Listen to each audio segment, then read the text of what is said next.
everybody, my name is Morgan Fries and I'm a recreation assistant at Halyburton Park, and thank you for watching our video today as part of our Discovery Backpack series.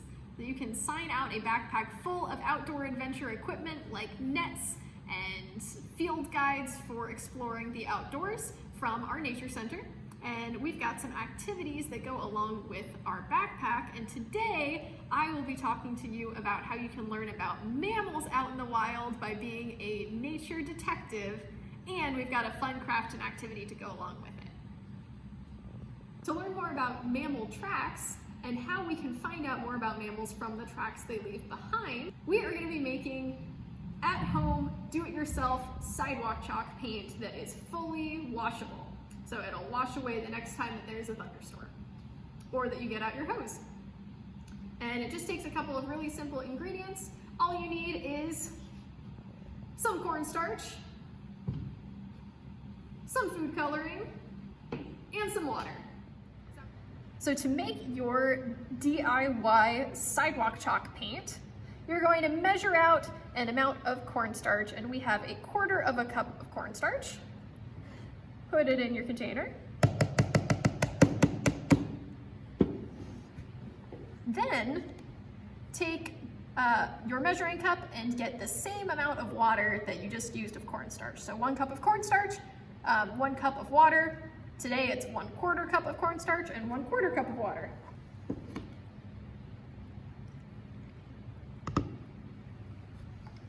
Then add whatever coloring you would like.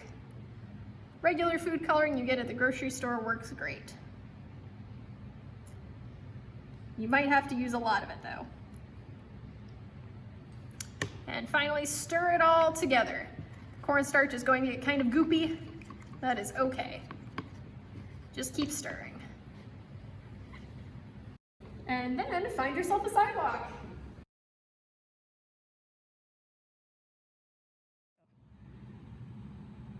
There are mammals all over the park and around our neighborhoods and the places we live, but we don't always see them because a lot of them come out at nighttime, like foxes and opossums and raccoons.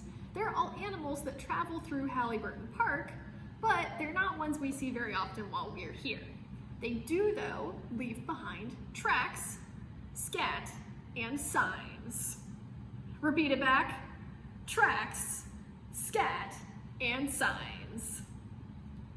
So we can learn about them and what they're doing from the tracks, scat, and signs that they leave behind. Now, one way you can learn about an animal from its tracks is by looking at the gait. And that's spelled G-A-I-T, not G-A-T-E, like a gate that we open and close. But gait with an I in it is how animals move. And we're gonna demonstrate some gaits, and you can even practice your gaits at home to show you how different ways that animals move leave different kinds of track patterns. Now, animals don't have painted paws most of the time, so they leave their tracks behind when they step on things that are soft, like if they step on some mud or some sand, or if their paws are wet, they might leave a mark behind on a sidewalk or something like that. But I am actually going to paint my hands and feet with our sidewalk chalk so you can see what these tracks look like when different animals are moving different ways. All right, so our first type of animal gait is the diagonal walkers, and that's animals like dogs and cats that move one paw on one side of the body and then one paw on the other side. And that looks like this.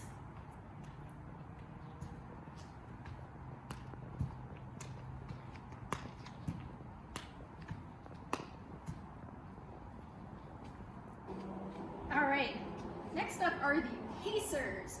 So these are animals that move both feet on one side of the body and then both feet on the other side of the body, like bears, opossums, and raccoons.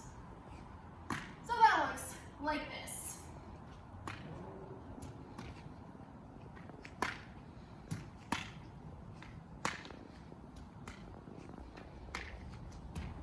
And looking at our pacer tracks, you can see the front and the hind feet on one side are usually pretty far apart, but the front foot on one side and the hind foot on the other side end up almost right next to each other.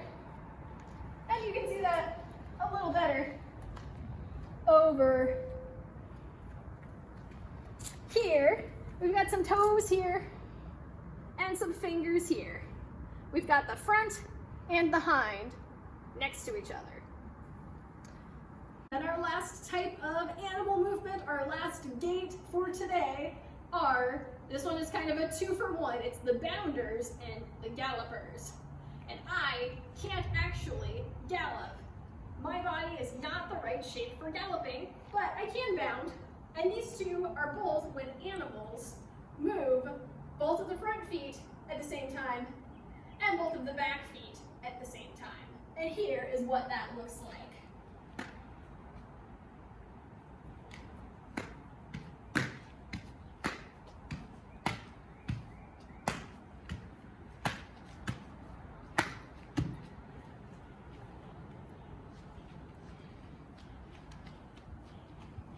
So with our bounders and our gallopers, you get sets of tracks where you've got all 4 feet together in one spot.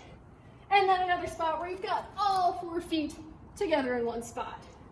And for bounders like weasels and otters, the front feet are in front and the hind feet are behind. But for gallopers like squirrels and rabbits, they actually, I'll do my best to show you, when they're going, their back feet actually, their spine is so bendy, their back feet actually end up further forward than their hind feet, or than their front feet. So squirrels and rabbits, the gallopers, the front feet are in the back, and the back feet are in the front. Now, all animals have a particular gait that they use the most often, but just like me, lots of animals can use different kinds of gaits depending on how they're moving and what their goals are. So a dog will normally be a diagonal walker, but if you have a dog or a cat in your family, or if you know someone who has one of those animals as a pet, you should watch them when they're running, because sometimes those animals can also do a gallop, just like the gallop that squirrels and rabbits do all of the time. All kinds of things by being a nature detective and studying mammal tracks too. If you study tracks really hard, sometimes you can tell apart a male's tracks from a female's tracks. You can tell how old, roundabout, an animal might be. You can tell where they were going. You can learn a lot about them just from being a really good nature detective and studying the things they leave behind. Thanks again for watching this video about mammals and their tracks from our Discovery Backpack series.